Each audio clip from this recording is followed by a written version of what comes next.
qui ont été dans le système, qui ont volé l'argent du peuple, des gens qui sont des francs-maçons.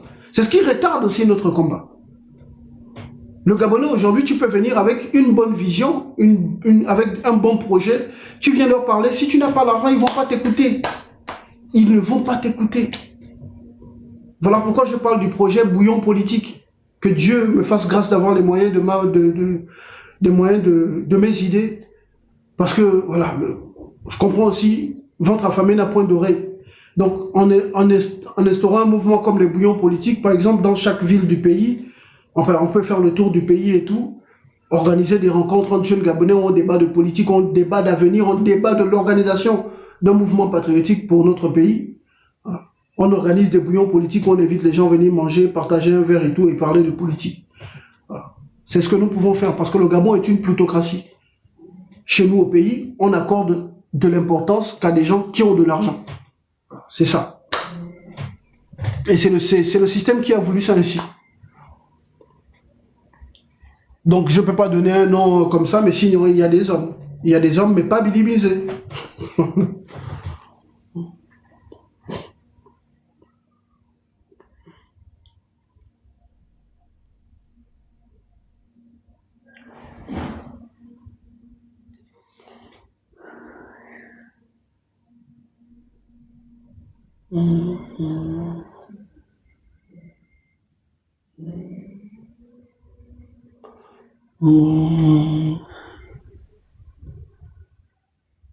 Le seul crédible et présent, c'est le professeur Albert. Le reste ne sont pas prêts. Non, il n'est pas le seul crédible. Monsieur Albert Ondo, ça n'est pas plus crédible que monsieur Jean-Rémy Yama. Non. Je ne crois pas un seul instant. Parce que monsieur Albert Ondo, ça a travaillé pour le démon Albert Bongo. Donc ça, on ne peut pas l'oublier. Après, pour moi, si je dois faire le choix entre monsieur Albert Ondossa et Billy Bizet, je choisirais Albert Ondossa parce qu'il est le moindre mal. Voilà. Mais après, je l'ai déjà dit ici dans mes lives, lors d'une élection présidentielle, je ne voterai jamais pour lui parce qu'on ne partage pas la même idéologie. Sauf si il décide de devenir un souverainiste. Sauf s'il adopte le combat souverainiste des Africains aujourd'hui. Voilà. Nous, ce que nous voulons aujourd'hui, c'est d'une Afrique où nous décidons par nous-mêmes. Or, M. Albert Ondossa, c'est aussi un France-Africain. Et le Gabon n'a pas besoin de France-Africain à la tête de son pays. On a besoin d'un souverainiste. D'un président qui est prêt à mourir pour dire « moi, je défends d'abord mon pays, d'abord les intérêts de mon pays ». Mais dans ses discours, M. Albert Ondossa a dit « bon, lui, il n'a pas de problème, si les grandes puissances veulent prendre, mais voilà, il va se contenter du peu qu'on va lui donner pour développer son pays ». Non, on n'a pas besoin de ça. L'Afrique n'a pas besoin de ça aujourd'hui. L'Afrique a besoin de dirigeants qui s'affirment. Des dirigeants qui disent « non, mon pays doit lui-même choisir ses partenaires sociaux. Ce n'est pas à vous de décider à notre place. » C'est de ça dont nous avons besoin. Et c'est dans ce sens où je ne soutiens pas le professeur. Mais toutefois, je reconnais sa légitimité, parce qu'il est le président élu en 2023. Ça s'appelle la bonne foi. On ne partage pas les mêmes idéologies, mais pour moi, il est celui qui a obtenu la légitimité des Gabonais, même si on va dire que c'est par défaut, mais il a obtenu la légitimité des Gabonais. Donc aux yeux de Dieu, c'est lui le président des Gabonais. Parce que ce qui s'est passé en avril 2025, c'était une mascarade.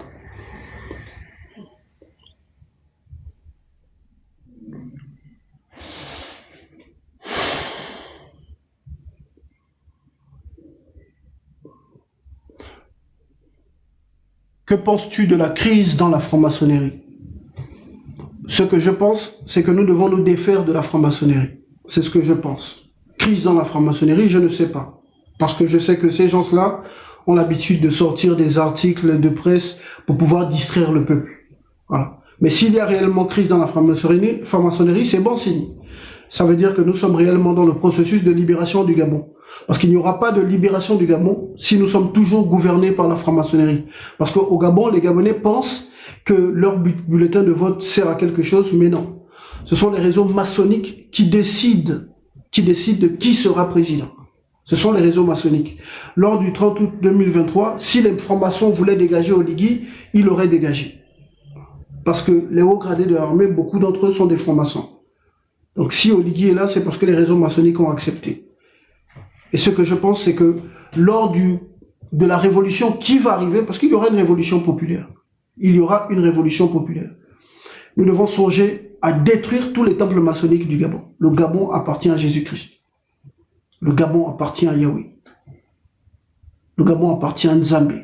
Nous devons remettre notre pays entre les mains de l'Éternel pour pouvoir jouir du lait et du miel qui coulent sur notre terre. Il faut que nous puissions combattre la franc-maçonnerie qui est devenue une religion. Hier, je partageais encore une image d'un rond-point vers la BEAC là-bas. Une image encore, ce carrefour est encore un carrefour, un hôtel satanique. Et il y en a partout dans le pays, partout. Parfois, vous vous plaignez, oh, mon enfant apprenait bien, après l'enfant est devenu ceci, l'enfant est devenu voyou, l'enfant est devenu drogué. Ce sont parfois les hôtels sataniques qu'ils ont érigés dans tout le pays. Vous regardez, vous allez à Port-Gentil. À Port-Gentil, on a un carrefour à Port-Gentil qu'on appelle le carrefour Léomba. Vous regardez, vue du ciel, le carrefour à la tête de Baphomet. Ce carrefour est un capteur d'énergie. Un hôtel satanique, un capteur d'énergie. Regardez les passerelles qu'ils ont placées au lycée d'État de l'Estuaire et au lycée Léomba. Regardez la forme de ces passerelles où les enfants vont maintenant monter pour se suicider. Ce sont des hôtels sataniques, des capteurs d'énergie, des voleurs de destinée. Et on a des monuments comme ça partout dans chaque province, partout. Il y a des carrefours, capteurs d'énergie, des hôtels sataniques, des dérobeurs de destinée. Parfois, nos enfants et tout deviennent bizarres, on ne comprend pas. Il est passé dans tel carrefour, on a volé son étoile. Donc, ce sont des voleurs d'étoiles. Voilà pourquoi je parle de la nécessité de se défaire des francs-maçonneries. Le combat pour la libération du Gabon, ce n'est pas un simple combat politique. Nous nous battons contre le règne des ténèbres. Donc s'il y a crise dans le milieu maçonnique, mais tant mieux. Ça veut dire que l'Éternel est en train d'agir.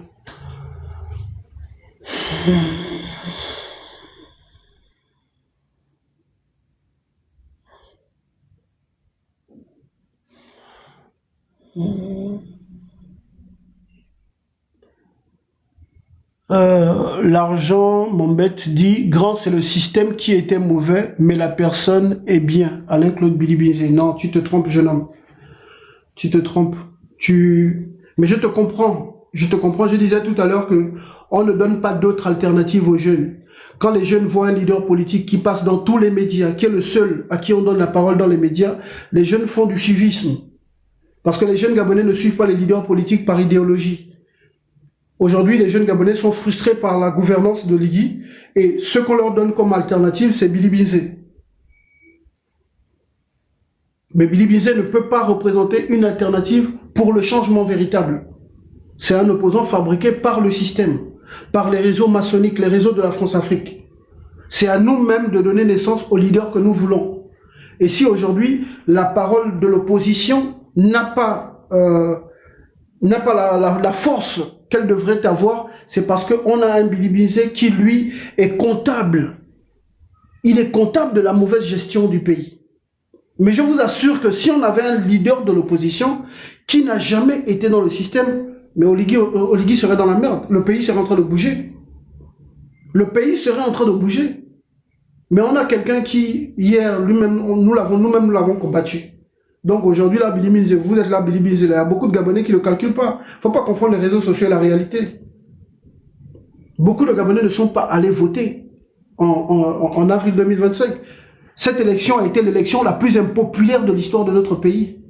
Le taux de participation à plus de 70% qu'ils ont donné là, c'est une mascarade, c'est un mensonge.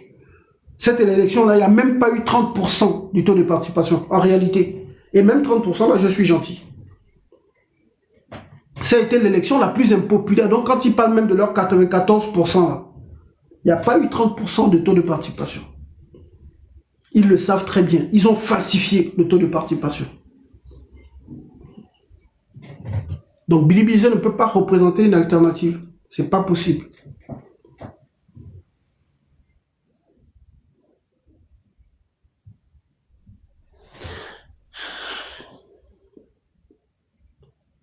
Billy Bizet, le frère dit Billy Bizet, c'est pas un opposant. Si, c'est un opposant, mais un opposant du système. Il n'est pas opposé au système, c'est un opposant du système. Et puis il y en a qui parlent souvent du système au passé, qui pensent que parce que Ali Bongo est parti, ça veut dire que le système n'est plus au pouvoir. Il ne faut pas confondre un régime politique et un système politique. Le système politique est toujours le même. Ils ont conçu ce système avec Omar Bongo, ensuite Ali est venu, et c'est le même système qui est toujours là.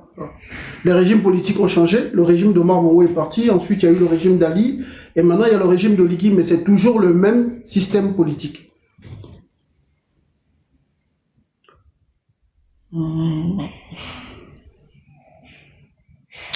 Si Billy arrive à ses fins, quelle sera ta position? Ben, ma position, je vais mener le combat politique toujours. Parce que je combats le système. Billy représente le système. Je vais continuer à combattre le système.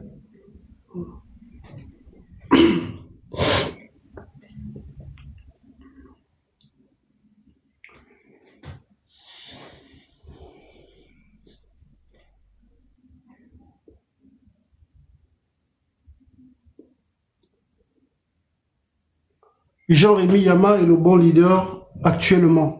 Oui, je pense que Jean-Rémy Yama peut être un bon leader. Je pense. Mais il n'occupe pas assez l'espace politique. Il n'occupe pas assez l'espace politique. Et en refusant de démissionner de son poste de sénateur, il est passé à côté de quelque chose. Je disais à des compatriotes que je vous assure que si Jean-Rémy Yama, dès que le projet de constitution est sorti, si Jean-Rémy Yama avait démissionné de son poste de sénateur, ah les gars, nous sommes passés à côté de quelque chose. Dès que le projet constitutionnel d'Oligui est sorti, Jean-Rémy Yama avait fait une sortie. S'il annonçait sa démission du poste de sénateur, je vous dis que le rejet de sa candidature à l'élection présidentielle allait faire bouger le Gabon. Le rejet de sa candidature à l'élection présidentielle allait faire bouger le Gabon. Si Jean-Rémy Yama avait démissionné de son poste de sénateur lorsqu'Oligui a sorti son projet de constitution satanique, moi j'allais donner ma poitrine pour Jean-Rémy Yama. J'ai dit qu'il est passé à côté de quelque chose. Il a été mal conseillé. Je ne sais pas si c'est par sa femme ou par ses enfants, ou bien c'est parce qu'il rêvait depuis du poste de sénateur, je ne sais pas. Mais il est passé à côté de quelque chose. La politique, c'est la stratégie. Mais nous avons beaucoup de compatriotes qui se lancent en politique, mais qui ne réfléchissent pas. Dès la sortie du projet constitutionnel, les Gabonais avaient commencé à se désolidariser d'Oligui Nguema. Je vous dis qu'on ne parlerait pas de Billy Bizet en ce moment si M. Jean-Rémy Yama avait démissionné de son poste de sénateur. On ne parlerait pas de Billy Bizet. Il a dit non, il n'a pas démissionné parce qu'il était reconnaissant vis-à-vis d'Oligui, alors que c'est Oligui qui envoyait Jean-Rémy Yama en prison. C'est Oligui Nguema. Parce que je vous dis que le Gabon était dirigé par Sylvia Bongo, Noureddine Bongo et Oligui. Je pense que Jean-Rémy Yama a été arrêté en 2021, si je ne me trompe, il a été libéré en 2022. Oligui dirigeait déjà le pays. Sylvia Bongo et Noureddine passaient leur temps en Angleterre. C'est Oligui qui dirigeait le Gabon. Après l'emprisonnement de Brice Lacruche Alianga, c'est Oligui qui dirigeait le Gabon. C'est Oligui qui a pris la décision d'emprisonner Jean-Rémy Yama. La politique, là, c'est la stratégie. Même s'ils ont fraudé lors de leur référendum, ça se voyait que tous ceux qui sortaient pour dire non à la Constitution étaient soutenus. Même sur les plateaux télé, on regardait les commentaires des Gabonais. On sait qu'ils ont fraudé, ils ont manipulé les Gabonais. Ils ont manipulé même les chiffres lors du référendum. Mais le vrai peuple s'exprimait. Le vrai peuple s'exprimait. On pouvait regarder les audiences. Tous ceux qui disaient non à la Constitution étaient plus soutenus que ceux qui étaient favorables à la Constitution. C'est à ce moment-là que Jean-Rémy Yama devait démissionner. J'ai fait des sorties, j'ai dit, papa démissionne. Démissionne le vieux. Jean-Rémy Yama aurait démissionné. Le rejet de sa candidature à l'élection présidentielle ne serait pas resté sans conséquence. On est passé à côté de quelque chose. Lui-même, il est passé à côté de quelque chose. parce qu'il a refusé de démissionner. Ça aurait été un geste fort. En politique, la démission est un geste fort. À partir de ce moment, moi-même j'aurais eu ma carte. En ce moment, j'aurais eu la carte de son parti politique. Moi, j'ai pas envie d'adhérer au parti politique. Mais si le papa l'avait démissionné, il avait démissionné du Sénat, alors là, j'aurais la carte d'adhésion de son parti politique. Nous sommes passés à côté de quelque chose. Lorsque j'en parlais sur les réseaux sociaux, les gens pensaient que j'étais en train de l'attaquer. Mais c'est parce que moi-même, j'ai vu ce que le vieux ne voyait pas. J'ai vu ce que lui-même, le vieux, ne voyait pas. On ne fait pas la politique avec les émotions. Dire que bon, voilà, parce que je suis reconnaissant. Non, c'est pas ça la politique. Si Jean-Rémy Yama avait démissionné de son poste de sénateur dès la publication du projet de constitution tyrannique d'Oligui, on ne parlerait pas de Bidi Binze. Il serait le Koukouma, le chef de l'opposition. Et il aurait été protégé par le peuple. Toute tentative d'arrestation contre sa personne aurait soulevé le peuple gabonais. On se serait mobilisé autour de sa personne. Il aurait eu les enseignants avec lui. Il aurait eu les travailleurs avec lui. Il aurait eu les retraités avec lui. Le papa est passé à côté de quelque chose à cause des mauvais conseillers. Parce que je suis sûr que c'est sa femme ou les enfants, comme depuis, voilà, il n'avait jamais eu un poste. Voilà, on lui a demandé, ses proches l'ont certainement demandé de ne pas démissionner. Et on est passé à côté de quelque chose. Parce que malgré même le fait qu'il n'ait pas démissionné, il faisait peur à Oligui. Ils ont trouvé des prétextes pour l'écarter du processus électoral. Malgré même le fait qu'il n'avait pas démissionné. Mais s'il avait démissionné, vous ne savez pas. Les papas, je vous dis que moi, parfois, je surestime les gens. Je vois ce que les gens eux-mêmes ne voient pas en eux. Le papa est passé à côté de quelque chose.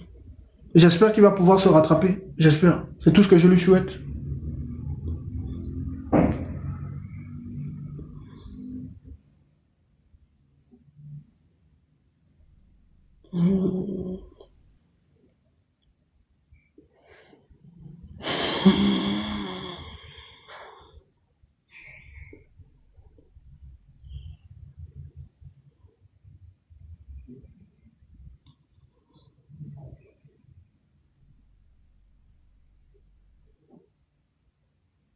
Ouais, il faut, voilà. Oui. Mais leader ne suffit pas, il faut avoir l'aura et le carnet d'adresse. L'aura et le carnet d'adresse de Jean Ping, ça nous a amené où?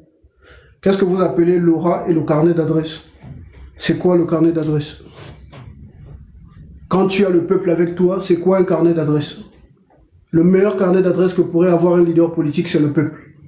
Qu'est-ce que vous appelez l'aura et le carnet d'adresse? Bidi Binze a quelle aura? Vous pensez que venir et tout, voilà. Parler le gros français, c'est ça, c'est ce qu'on appelle l'aura.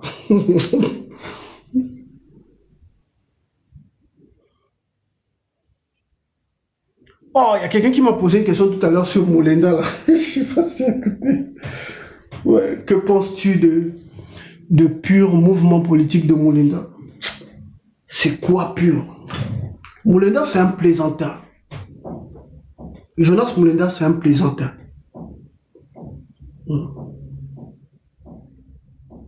Lui, c'est un plaisantin. Il n'a rien d'un leader politique. Rien du tout. C'est quelqu'un, on ne sait pas où il va. Un leader politique doit avoir une vision. Quelle est la vision de Molenda? Quelle est son idéologie?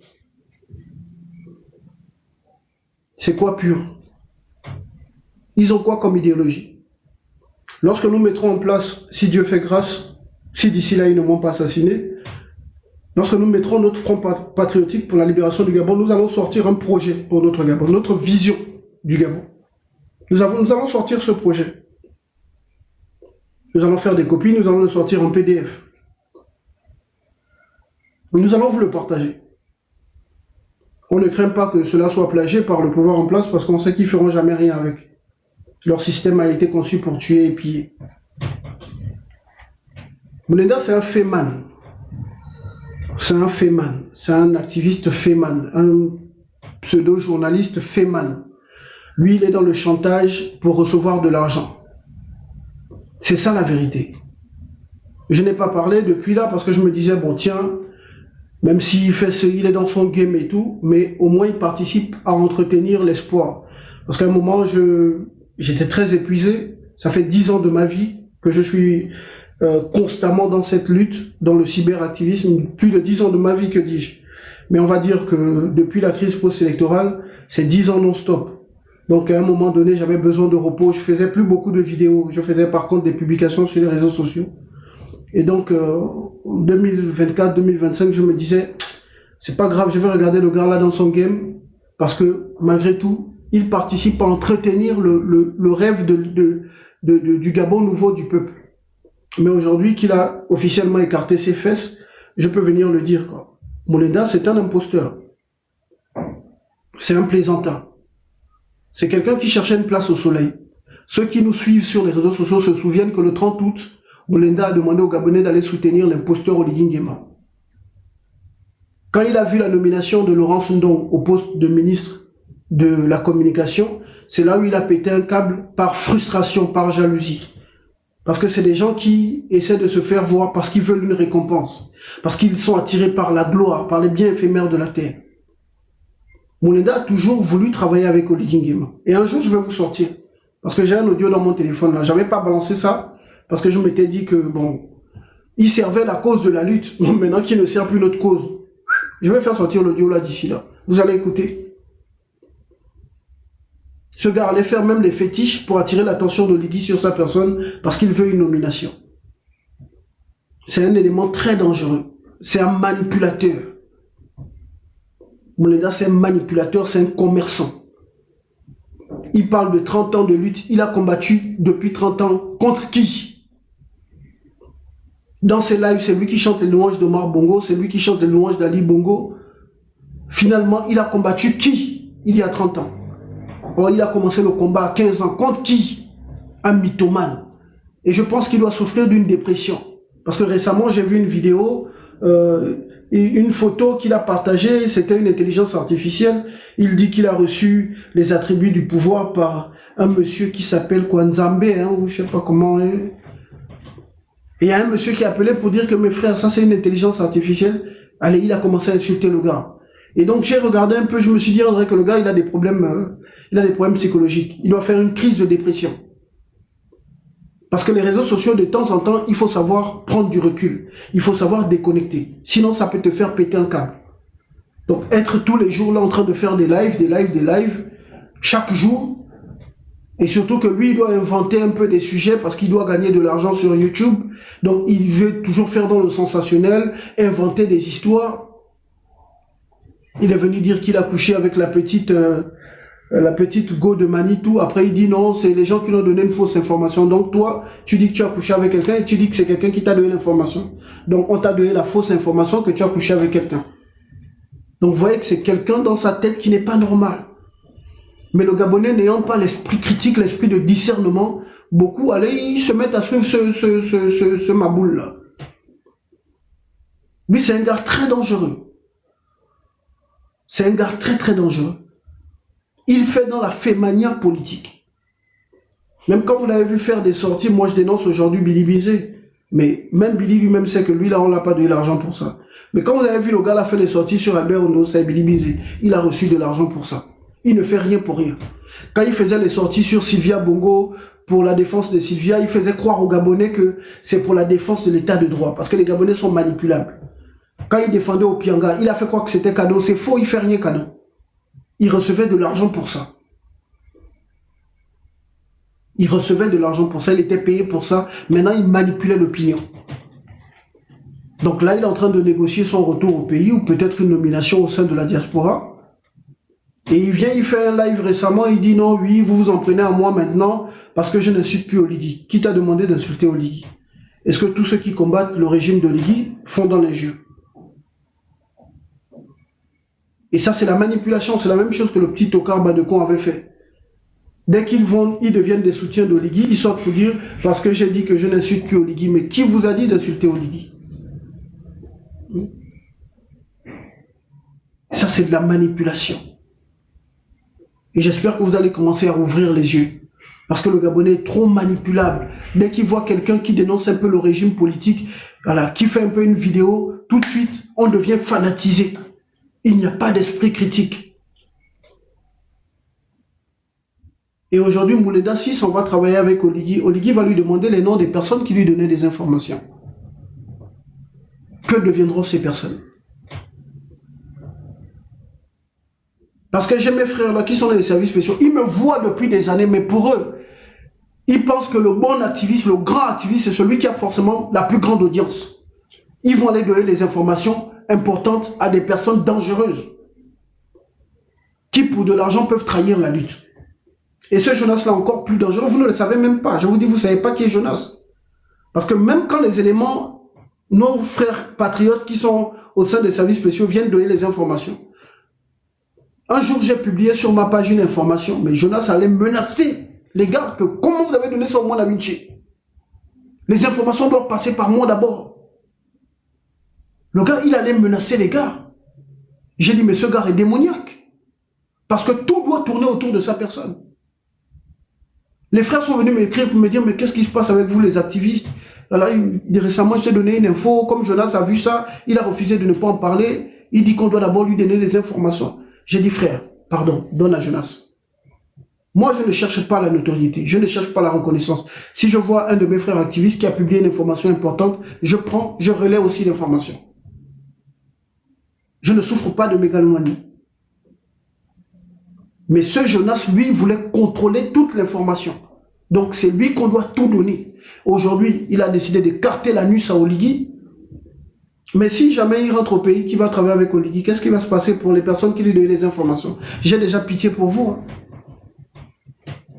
J'ai pitié pour vous. Je disais la même chose quand le tocard de Stéphane Zeng était dans le cyberactivisme. Je disais aux gens, faites attention à ce gars-là. Ce gars-là est un espion. Il va vous livrer. Quand ils vont travailler avec le système, qu'est-ce que vous pensez? On leur demande, mais qui vous donne les informations? Qui sont les agents des services spéciaux qui vous donnent les informations? Qui sont les agents de la GR, de la DGR, de la DGSS qui vous donnent les informations? Qui sont les agents du B2? Les agents de la DGDI? On leur demande ça. Donc là même, là, avec la trahison de ce cupide de Jonas, il y a des vies en danger. Il y a des compatriotes qui sont en danger, qui doivent trembler en ce moment. Certains peut-être vont prendre la fuite. Certains vont prendre la fuite parce que Jonas est en train de se rapprocher d'Oligui. Et c'était son rêve depuis. Hein.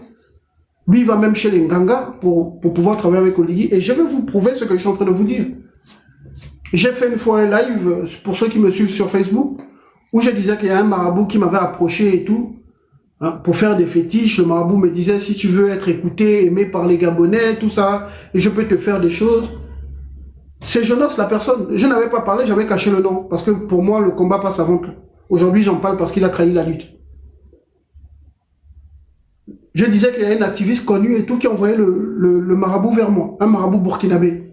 Et vous avez certainement, pour ceux qui le suivent, vous avez vu qu'il était parti, il faisait un tour un moment au Burkina Faso. C'était pas pour aller voir le mausolée de Sankara. Hein. C'était pour aller faire les fétiches chez un ganga marabout. Un ganga burkinabé plutôt. Le gars m'avait envoyé même les bordereaux d'envoi d'argent de Jonas.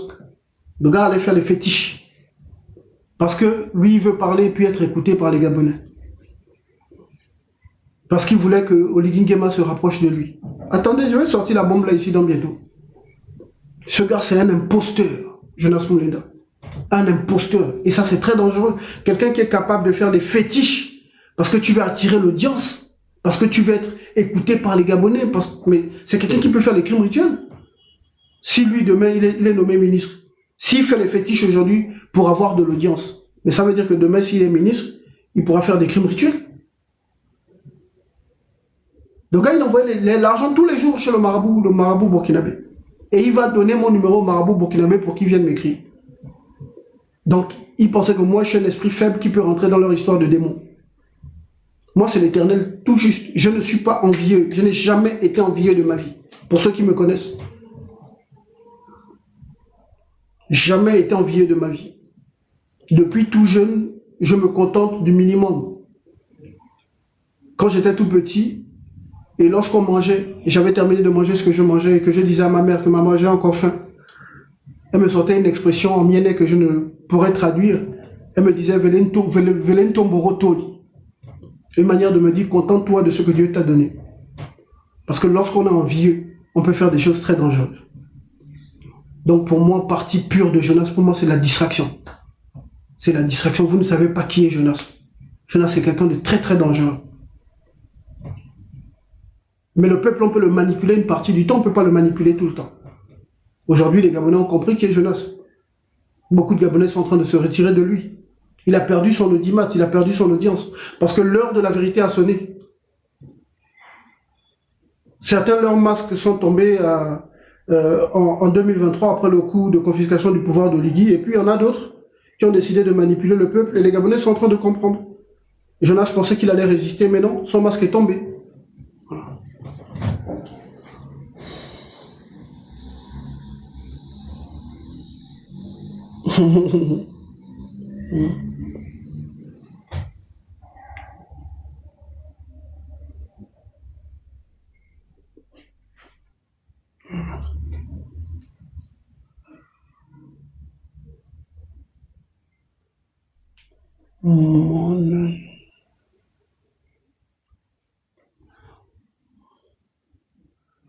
Il y avait une question sur Mengara. Ça disait quoi, la question sur le professeur Mengara?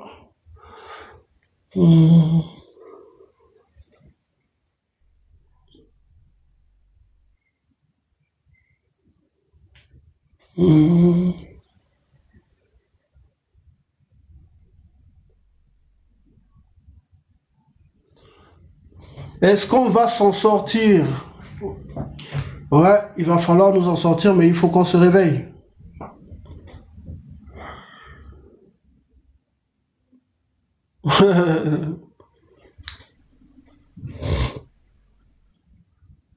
Vêtements BO, Maman Audrey, ok. Mbolo, c'est Maman Audrey. Mbolo, Maman Audrey.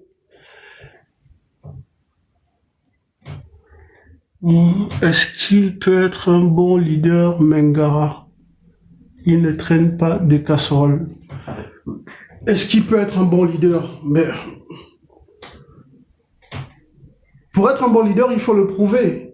Moi, je ne sais pas trop quelle est la stratégie de M. Mengara, mais c'est quelqu'un qui, voilà, qui pourrait être un leader. C'est quelqu'un qui pourrait être un leader, mais moi, j'ai toujours dit au sujet de M. Mengara que le bon leader, c'est celui qui est capable de rassembler. Le bon leader, c'est celui qui est capable de rassembler, et le bon leader ne doit pas être émotif. Le bon leader doit être à l'écoute. Il y a une affaire récemment à propos de M. Mengara, je ne vais pas revenir là-dessus, qui a fait couler beaucoup d'encre. Et moi, personnellement, je lui avais donné des conseils. J'avais dit non, il ne faut pas parler de ça et tout ça là, rester dans l'ombre. Mais le grand frère n'a pas écouté, il a fait à sa tête. Non. Déjà, le leader doit être à l'écoute. Il doit être capable d'être à l'écoute. Et le leader doit être capable de rassembler. Le leader ne doit pas être émotif. Aujourd'hui, le problème de M. Mengara, c'est qu'il n'arrive pas à contenir ses émotions. Il n'arrive pas à contenir ses émotions. Il y a des sujets sur lesquels un responsable politique ne doit pas s'exprimer. Moi, aujourd'hui, j'ai une posture d'activiste. Mais si demain, je m'engage en politique, il y a des sujets sur lesquels je ne pourrais pas m'exprimer. Hein. Parfois, il m'arrive de poster un peu des captures d'écran, des gens qui vont m'insulter sur les réseaux sociaux. Mais ça, c'est l'activiste. De temps en temps, un peu pour rigoler, je peux poster. Mais en tant que leader d'opinion, je ne devrais plus m'intéresser à ça. Regardez ça, en fait. Ce qu'on pourrait faire contre moi. Tu vois. Le leader politique, il peut aller déposer plainte. S'il y a outrage ou diffamation et tout, il peut aller porter plainte. Mais on ne fait pas n'importe quelle sortie, surtout sur des sujets qui concernent les dessous de la ceinture. Donc, pour être un bon leader, il ne suffit pas, c'est pas parce que quelqu'un n'a jamais été dans le système Bongo PDG qu'il est forcément un bon leader. Non. Un bon leader, c'est beaucoup de qualité. C'est avoir de la personnalité. C'est avoir du charisme. C'est savoir contrôler ses émotions. C'est avoir une très bonne capacité de mobilisation. Est-ce que M. Mengara mobilise? Non, il ne mobilise pas. Parce qu'il est dans ce combat depuis longtemps. Contrairement à Moulenda qui parle depuis 30 ans, M. Mengara est dans ce combat depuis plus de 30 ans. Même si je lui en voulais un peu, le 30 août 2023, d'avoir manqué de discernement. Voilà. c'est quelqu'un qui est dans le combat depuis. Mais est-ce que, parce qu'il n'a jamais été dans le système, ça fait de lui un bon leader? Je m'inscris en faux.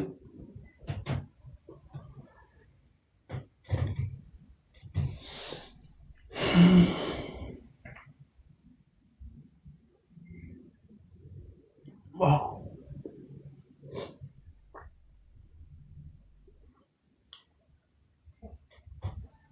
Voilà, il y a quelqu'un qui a dit ici, Monsieur Mengara est trop hautain et égocentrique. Et c'est ce que beaucoup de personnes reprochent au docteur. Hein? Un leader doit être à l'écoute. Un leader doit être à l'écoute, doit être proche du peuple, doit faire preuve d'humilité. C'est pas parce que quelqu'un n'a pas été dans le système Bongo PDG qu'il est forcément un bon leader. Après, une personne qui n'a forcément pas des qualités peut devenir un bon leader.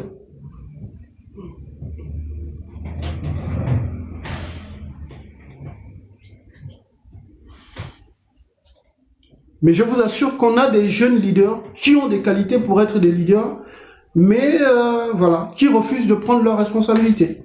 Voilà, le jeune dont je vous parlais, je ne sais pas s'il est en Europe, mais je l'ai découvert pendant la période du référendum. Je pense qu'il s'appelle Marocco quelque chose. Je pense que je dois avoir sur Instagram, sur Telegram. Il s'appelle Marocco. Je pense que c'est un jeune du Sud. Mais il a quelque chose pour être un leader. Mais c'est quelqu'un de timide. Je le sens introverti. Voilà. Maintenant, il doit en fait libérer le leader qui sommeille en lui, parce que je pense qu'il a quelque chose. Je pense qu'il a quelque chose. Voici quelqu'un que je pourrais accompagner. On pourrait mettre une équipe, comme les Sénégalais l'ont fait pour son cours. On met en place une équipe de juristes. On l'entoure de bonnes personnes. On se mobilise au sein de la diaspora partout. On donne les moyens financiers. On l'accompagne sur tous les plans. On établit un projet. Et on a notre leader. On peut le faire, nous, la jeunesse gabonaise. Nous ne sommes pas obligés d'être des jeunes qui se rangent derrière. Derrière des gens qui ont des intérêts dans le système, qui ont servi le système. Il y a également une jeune que j'ai vue au hasard. Elle est aux États-Unis. On m'a dit que c'est une jeune artiste. Je vous assure, je suis tombé sur une de ses vidéos que j'ai partagée une fois. Je ne connais pas son nom. Je suis tombé sur sa vidéo. J'ai dit, cette fille-là, elle a quelque chose. Au fond de mon cœur, j'ai écouté le narratif de la Go. Jolie fille légèrement teint clair, mais je ne connais pas son nom. J'avais posté la vidéo sur ma page, mais j'ai jamais trouvé son compte personnel. On m'a dit que c'était une jeune artiste. Mais quand j'ai écouté son discours, j'ai senti que c'était un discours politique. Elle a quelque chose. Elle a quelque chose d'un leader.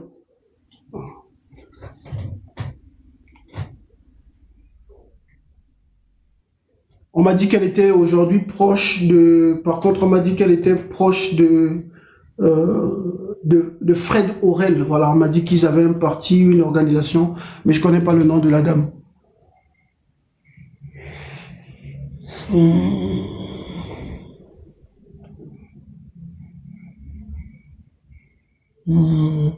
Pourquoi a-t-on empêché Pascal Oyougou de quitter le pays? Je ne peux pas en dire plus. J'ai vu l'information comme vous, mais je ne peux pas en dire plus. Parlez-moi, les gars, ne me posez pas les questions façon. Hein. Au moins, Winché, moi, je suis un combattant pour la libération du Gabon. Moi, je suis engagé pour la libération du Gabon. Parlez-moi de l'organisation de la révolution pour libérer le Gabon. Ne venez pas me poser les questions façon, je ne sais pas trop quoi. Là. Ça, c'est leur sauce interne entre eux là-bas. Nous devons réfléchir comment faire pour libérer le Gabon. Voilà pourquoi parfois on m'invite sur des lives sur Facebook, j'évite d'aller là-bas. Moi, je veux qu'on lance des lives où le thème c'est quelle action mener pour libérer le pays. Voilà les lives sur lesquels moi je vais réagir. Les questions sur lesquelles, voilà, moi je veux qu'on me pose ce genre de questions. Voilà, la situation de notre pays aujourd'hui est lamentable. Nous devons réfléchir sur des solutions pour libérer notre pays et non se poser des questions qui n'ont ni tête ni queue, qui ne vont nous emmener nulle part. Voilà, merci beaucoup. Très bonne question. Quelle action poser pour libérer le pays? Voilà les questions que je veux. Moi, je vis pour ce genre de choses. J'ai envie de voir des panels où les Gabonais ont pour titre « Quelle action mener pour libérer le pays ?» Le jour où je vois un panel comme ça, je serai l'homme le plus heureux de la Terre. Voici les panels qu'on doit lancer. Et je vous dis que les gens vont avoir peur. Si on a des panels comme ça, quelle action mener pour libérer le pays? Vous allez voir comment les gens vont se chier dans les pantalons. Au lieu de venir faire des lives pour dire on va passer des heures et des heures. Oh, il y a eu tel problème là-bas, et tel problème là-bas, oh, on a fait ceci, on a viré tel à sa fonction. Ça là, ils n'ont jamais peur de ça. Quand les gars vont voir des panels sur TikTok où les Gabonais sont en train les Gabonais mettent le thème, comment, quelle action mener pour libérer notre pays. Vous allez voir comment le pays, là, les gens là vont trembler. Là, ils ne vont pas suspendre les réseaux sociaux, ils vont couper directement Internet. Voici les sujets sur lesquels... Moi, je suis venu sur TikTok pour ça. Je suis venu faire les lives sur TikTok pour ça. Pour parler de révolution. Je ne suis pas un pleurnichard.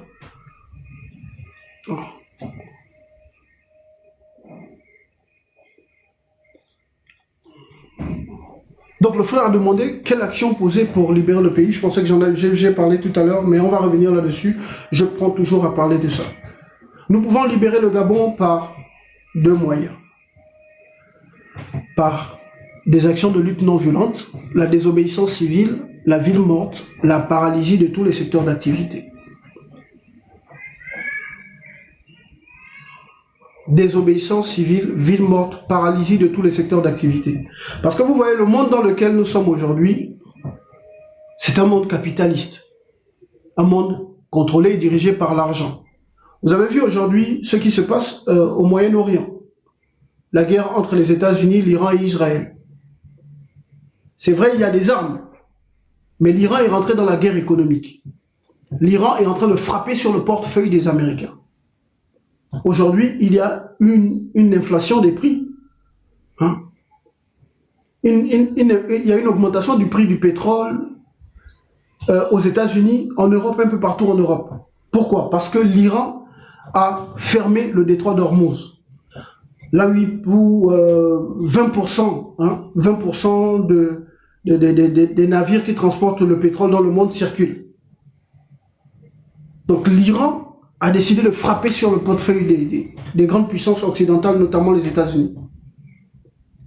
Et là, ils sont embêtés.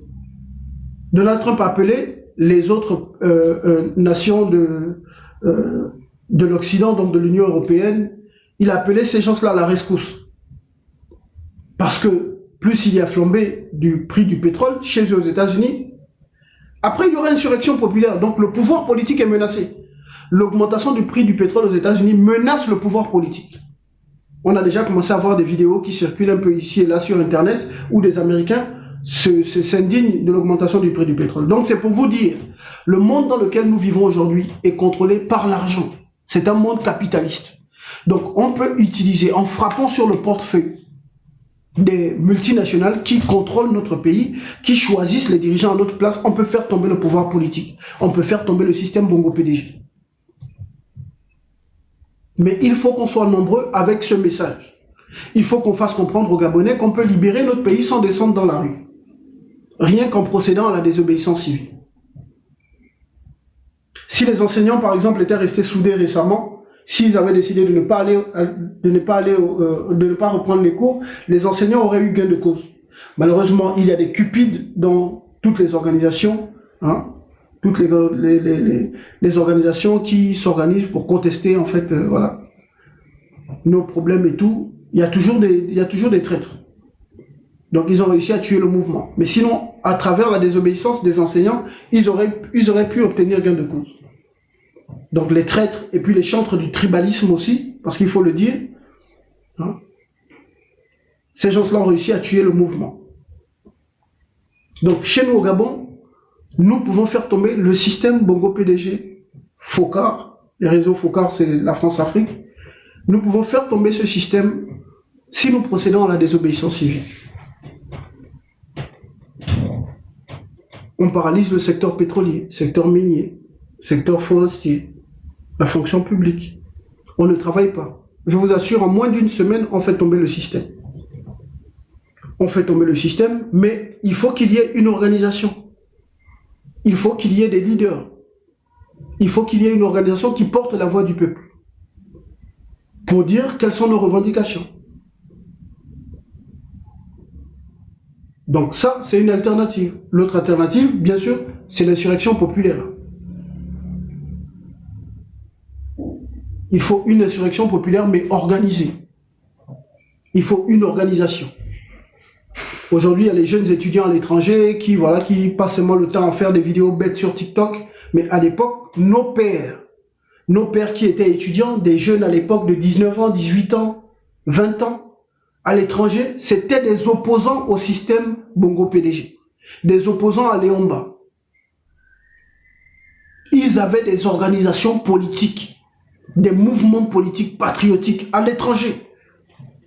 Aujourd'hui, on a des jeunes étudiants qui viennent pleurnicher, qui cachent leur visage sur TikTok ou qui viennent nous écrire pour dire « Grand, on n'a pas de bourse, il faut parler à notre place ». Dès qu'ils reçoivent la bourse, allez, ils vont chiller, ils viennent sur TikTok, venir faire les trends où ils dansent comme des petits PD. Mais nos pères, à l'époque, ils s'organisaient pour faire tomber le régime d'Omar Bongo, pour faire tomber Léon Mba, depuis la diaspora. Donc, il faut une organisation. Si on décide d'avoir recours à l'insurrection, il faut une organisation de la dissidence. Il faut une organisation. Et comme je l'ai dit tout à l'heure, si on choisit l'insurrection populaire pour se libérer du système Bongo PDG, les militaires doivent ressentir notre désir de liberté. Ils doivent ressentir notre désir de liberté. Ton live a été signalé pour discours et comportement haineux. Voilà. Ok. Mettez les cœurs et les pouces. Les amis, ils ont signalé le direct. Ils sont en train de signaler le direct. Donc, mettez les cœurs, mettez les cœurs, la famille. Voilà.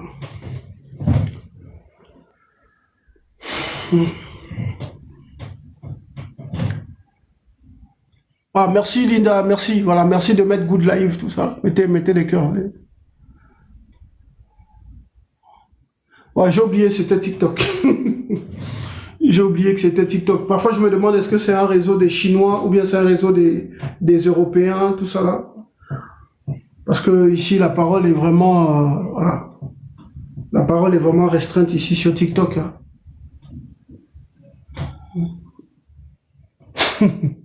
Il y a quelqu'un qui me demande Oligui tombera quand? Il tombera quand Dieu aura décidé, mais ce qui est sûr, c'est qu'il ne fera pas 7 ans à la tête du Gabon. Il tombera. Si nous connaissons une cessation de paiement, il tombera. Donc je disais que si on choisit l'insurrection populaire, nous devons être prêts. Hein. Il faut que les militaires, les corps habillés, les agents de la GR, les mercenaires de la GR, il faut qu'ils ressentent notre désir de liberté. Ils doivent le ressentir. Donc si on choisit l'insurrection populaire, on doit déjà multiplier les audios sur WhatsApp, partout, Telegram, Signal, Messenger, Instagram, Twitter, partout. On fait circuler les audios pour dire que tout le monde, que les gens doivent s'occuper des maisons des militaires et de leurs familles. Je vous dis la vérité, le pays sera libre. L'armée va se retourner contre le pouvoir politique. Si les enfants, les familles des militaires sont menacés, l'armée va se retourner contre le pouvoir politique. Et je vous disais, les amis, que c'est pour toutes ces choses. Je ne suis pas l'activiste le plus suivi au Gabon, mais j'ai le message qui fait peur.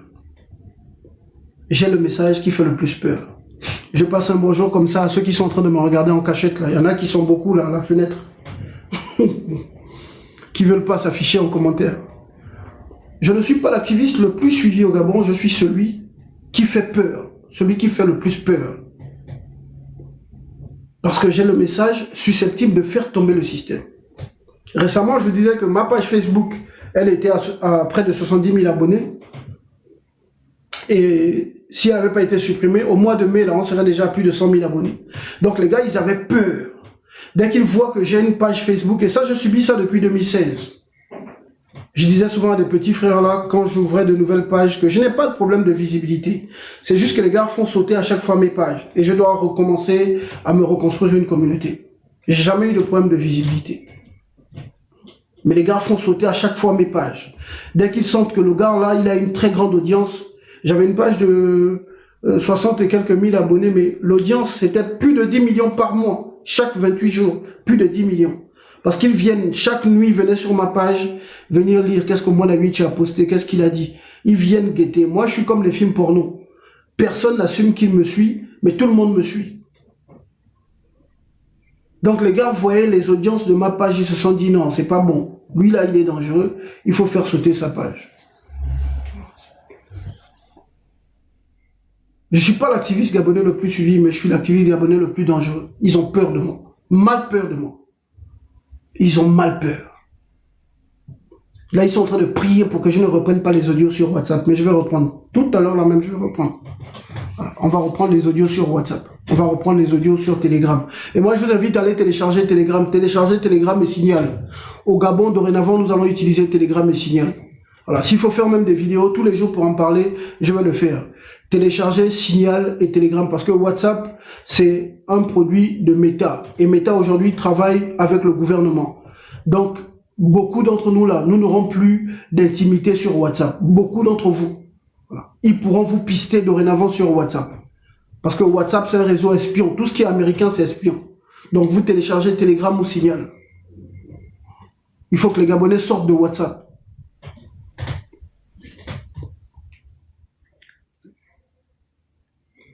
Donc, les papas, là, craignent mal au monde à Vinci. Mal. Parce que j'ai un message très dangereux. Très, très dangereux pour eux, pour leur système, pour leurs privilèges. Voilà pourquoi ils veulent m'éliminer. Ils veulent à tout prix m'assassiner.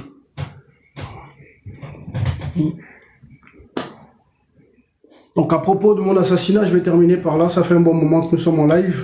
Mais je reviendrai. Je pense que dorénavant, je ferai même les directs le matin, à midi, le soir. Je vais revenir un peu plus souvent ici, sur TikTok. Dès qu'il y a un sujet qui me vient en tête, allez, on vient, on lance le direct. Voilà.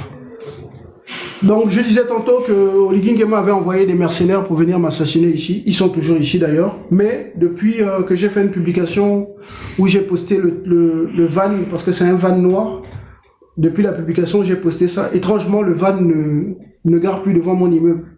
Voilà. Mais ils sont toujours là. Ils espèrent pouvoir me coincer quelque part où ils vont pouvoir me faire du mal. Mais ça va être compliqué pour eux. Chez moi, c'est compliqué parce qu'il y a des caméras ici, il y a un dispositif sécuritaire. Même dès l'entrée de l'immeuble, déjà, il y a des caméras, il y a des caméras un peu partout. C'est ce qui rend un peu la tâche plus difficile. Et dans tous les coins de rue, il y a des caméras. Donc, c'est un peu chaud pour eux. C'est chaud. Je pense qu'ils n'ont pas l'autorisation du gouvernement. Donc, pouvoir m'enlever ou bien m'assassiner dans la rue, ça va être compliqué pour eux. Ils sortiront pas d'ici parce qu'on va les tracer. On va les tracer. Que ce soit d'ici jusqu'à l'aéroport, il y a des caméras. Donc, ça va être compliqué pour eux. Je pense que quand ils seront fatigués, ils vont rentrer au Gabon, ils vont gentiment rentrer au Gabon. Mais tout compte fait, j'ai déjà déposé, j'ai déjà tous les éléments, les vidéos de l'édenté Jules Bertrand Mekamba, les vidéos des petits saligots activistes de Ligui. Voilà. Ils ont fait un live où ils appelaient à ma mort avec... et dans ce live, il y avait le ministre de l'Intérieur et le ministre de la Justice. Donc, il y a déjà une plainte qui va être déposée à l'international du côté de la France. On a déjà toutes les menaces qu'ils ont proférées à mon encontre. Voilà, toutes leurs menaces. On a déjà, voilà, on est en train de préparer un bon dossier avec un avocat très connu à l'international. Voilà, nous sommes en train de préparer déjà un bon dossier. Comme je vous avais dit ici la dernière fois, la plaque d'immatriculation de leur van est déjà à la police. Donc voilà.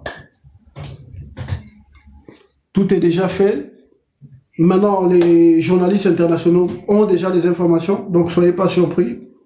Si quoi que ce soit m'arrive, vous allez voir les journalistes en parler. Le monde entier en parlera. Même les activistes panafricains, tous sont déjà informés. Tous sont informés. Donc si quoi que ce soit m'arrive, on sait que le responsable, c'est Oligui Nguema. Et l'assassinat de Mona Vinci ne restera pas sans conséquence, comme l'assassinat de Renjambe.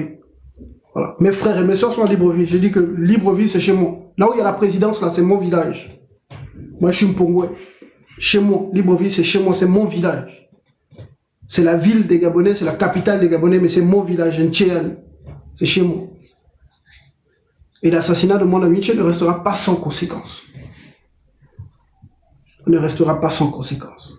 Vous allez voir comment le Gabon va bouger. Vous allez vous dire, mais c'est qui ce gars-là?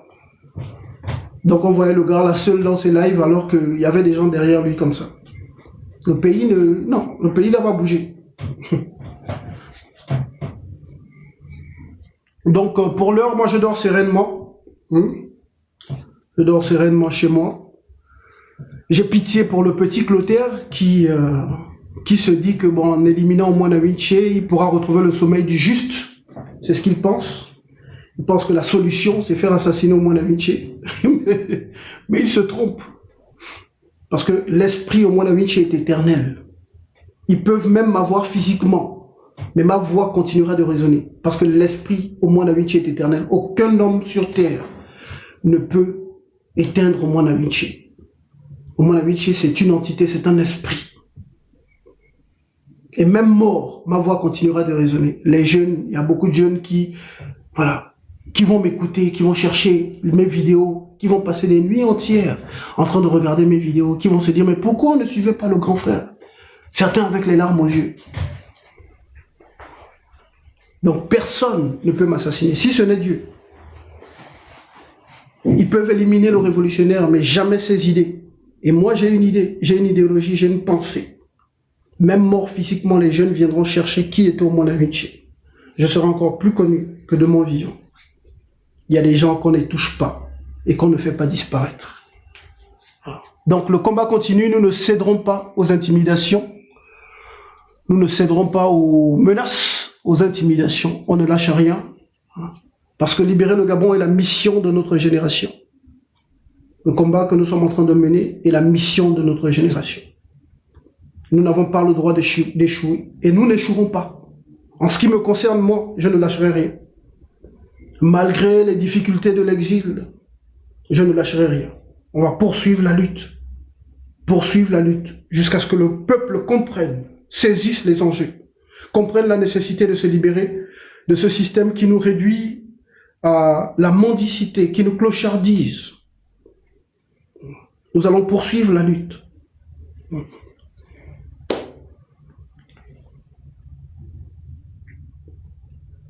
On est avec toi, petit frère. Attends, Zam, toi là, tu dis petit frère, là, tu connais mon âge. Souvent, les réseaux sociaux, là, moi, je ne sais pas ce que les enfants là fument. Là, tu connais le vieux papa qui est là devant toi, là.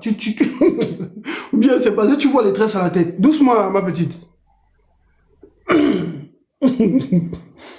Facebook. Parfois, je vois les petits frères qui m'appellent petit frère. Hein. Eh, Gabon.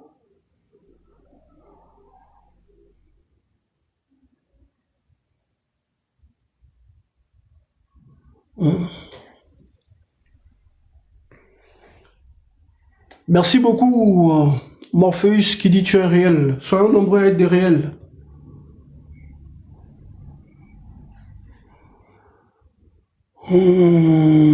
Soyons nombreux à être des réels. Soyons des réels pour notre pays. On me dit tu as certainement 40 ans. J'ai plus de 40 ans. J'ai plus de 40 ans. Celui qui me suit aura bientôt 40 ans.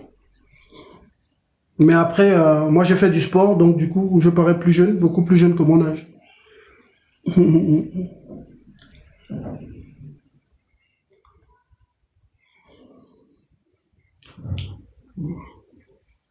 Donc, merci à tous, la famille. Merci pour vos cadeaux. Merci infiniment pour vos cadeaux, la famille. Merci pour vos cadeaux. Voilà. Mais si de temps en temps, vous pouvez envoyer les liens, tout ça, ne vous gênez pas aussi. Hein. Ne vous gênez pas. Mais voilà, plus sérieusement, merci pour vos cadeaux. Cœur a dit, tu n'as pas les cheveux blancs. Si, il y en a, mais c'est un peu caché. Mais je ne suis pas pressé d'avoir des cheveux blancs. Donc, encore merci pour le soutien. Abonnez-vous à la page Facebook. Pour ceux qui ne sont pas encore abonnés, abonnez-vous à la page Facebook. Et sur la page Facebook, il y a l'option inviter des amis. Vous cliquez dessus, vous invitez, vous notez la page également. On va relancer la communauté du côté de Facebook. Abonnez-vous à ma chaîne YouTube. Je vous ai dit ça la dernière fois ici. Abonnez-vous à la chaîne YouTube. Parce qu'on va faire des lives sur YouTube en même temps sur TikTok. Et si le compte TikTok saute aussi, on va faire des lives sur YouTube. Voilà. Au moins, vous saurez où me retrouver. Parce qu'à l'heure actuelle, il y en a qui disent Omwana Vinci, on ne le voit plus sur les réseaux sociaux. Je suppose qu'il y en a qui me cherchent. Et même sur Facebook, aujourd'hui, si vous tapez sur la barre de recherche Omwana Vinci, c'est difficile de me retrouver. Parce que comme je vous ai dit, Meta aujourd'hui, le groupe Meta travaille avec le gouvernement de Lydie. Parce que moi, dès que j'ai une page Facebook, ils constatent qu'il y a un peu d'audience, Lydie va pleurer chez Meta pour qu'on supprime ma page. Donc, même sur la barre de recherche aujourd'hui, c'est difficile de me retrouver. Je pense qu'ils ont mis en place un mécanisme pour que le nom Omwana Vinci ne puisse pas apparaître. Parce que moi, je ne change pas de nom. Pour moi, Omo Da Vinci, voilà, c'est mon nom de combattant. Donc, je refuse de le changer. Voilà. Il y en a qui m'ont dit, ouais, essaie de changer de nom pour, voilà, pour éviter les restrictions, tout ça là, je refuse. Parce que c'est mon identité. Mon identité spirituelle, c'est Omo Da Vinci. Donc, c'est le nom que je vais toujours utiliser. Et pour me retrouver, c'est pas facile, c'est pas difficile. Il suffit de taper Omo Da Vinci. Que ce soit sur Snapchat, sur Twitter, sur Instagram, sur Telegram, sur Signal, sur Facebook, sur YouTube, quel que soit le réseau social, tapez seulement Omo Da Vinci. Bientôt sur Twitch, j'ai déjà un compte Twitch, mais pas encore actif. Mais il vous suffit de taper Omo Da Vinci sur Twitch. Et même sur Scrabble, si vous jouez Scrabble. Voilà, de temps en temps, je joue au Scrabble. Si vous voulez faire une partie aussi, vous pouvez me retrouver sur Scrabble. Voilà. Donc, pour me retrouver, ce n'est pas difficile. Si vous ne voyez plus ma page sur la toile, si vous constatez que j'ai disparu, il suffit de taper Omo Da Vinci sur n'importe quel réseau. Venez également sur Instagram. Venez sur Instagram. Et surtout, n'oubliez pas, soyons une communauté qui like et qui partage. Parce que si vous ne likez pas, vous voyez juste les vidéos, vous ne likez pas la vidéo en moins d'audience. Mais si les vidéos que je poste ici sur TikTok, si elles sont likées, mais l'algorithme permet de faire en sorte que la vidéo soit plus vue, soit vue par une audience plus large. D'où l'importance de liker. Même si vous avez peur de partager, likez au moins, parce que même en likant, c'est une manière de partager. Parce que quand vous likez, vous donnez une grande visibilité à la vidéo. Donc, ne regardez pas juste les vidéos ici sur TikTok sans liker. C'est comme ça que procède leur algorithme. Plus il y a des likes, plus on montre la vidéo à un plus large public. Et notre objectif, c'est de toucher le plus grand nombre afin d'éveiller le plus de personnes. Voilà. Donc, encore merci la famille, que Dieu vous bénisse et vous garde. Ce fut un plaisir d'être avec vous. Et je promets de revenir un peu plus souvent en direct ici, pour parler de l'actualité de notre pays, pour parler de combat pour la libération du pays, pour parler également de l'actualité internationale, pour débattre sur des sujets de politique, de géopolitique internationale. Voilà. Que Dieu vous bénisse et que Dieu vous garde. Merci infiniment pour toutes les sentinelles qui me soutiennent pour pouvoir survivre en exil. Il y en a ici sur ce live, mais je ne vais pas citer les noms. Merci à ceux qui m'aident à survivre en exil. Merci à toutes les sentinelles qui prient pour moi. Voilà. Merci infiniment. Que Dieu vous bénisse et vous garde. Que Dieu bénisse notre Gabon. C'était Omo Da Vinci, l'enfant du pays, le lion protecteur du Gabon. La lucha continua. Le Gabon libre, la mort, nous vaincrons.